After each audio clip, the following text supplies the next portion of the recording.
আসসালামু আলাইকুম। সরকারি মাইকেল মধুসূদন কলেজ যশোর এর নতুন বিজ্ঞান ভবনটি কোন অবস্থায় নির্মিত হয়েছে এবং সেখানে কোন কোন বিভাগ বা ডিপার্টমেন্ট আছে তা নিয়েই আমার আজকের ভিডিওটি।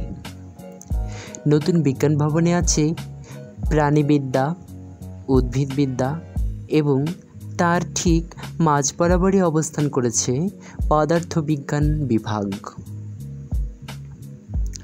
আজ ছিল ছুটির দিন, তাই তেমন শিক্ষার্থীদের আনাগোনা ছিল না এই চত্বরে। এর ঠিক বিপরীত পাশ জুড়েই অনেক প্রজাতির গাছগাছালি কিন্তু ক্লাসের মাধ্যমেই এখানে রোপণ করা হয়েছে, কারণ যেহেতু এটা উদ্ভিদ বিজ্ঞান বিভাগের ঠিক সামনেই। এখানে আরেকটি বিরাট বট গাছ আছে, তার সামনে দিয়েই চলে গিয়েছে আসাদ গেট যাওয়ার রাস্তাটি। দক্ষিণ গেট দিয়ে একদম কোনা বরাবর শেষ সীমান্তে যে রাস্তাটি চলে গিয়েছে, এই রাস্তা দিয়েই দক্ষিণ গেট থেকে আসাদ গেট অর্থাৎ স্টেডিয়ামের দিকে যাওয়া যায়। নতুন বিজ্ঞান ভবন শেষ করে তার ঠিক পিছনে অবস্থান করেছে ছোটোখাটো এই পুকুরটি, যার গা ঘেঁষেও লাগানো হয়েছে এক বিরল প্রজাতির ফুলের গাছ।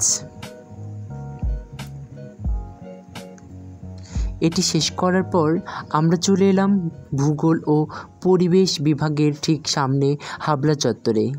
এই যে হাবলা চত্বর, যেখানে আমরা শুনেছি প্রাইভেট না পড়লে বুঝি অনার্সে পাস করা যায় না। এর বিশেষ একটি হাস্যরসাত্মক ভাব আছে, তার না বলি।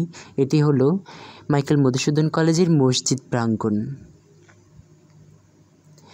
সামনে যেহেতু শরৎকাল আসছে, তাই এখন থেকেই কিন্তু কাশফুল গাছগুলো নতুন আকৃতি এবং সবুজে সবুজে ভরতে শুরু করেছে।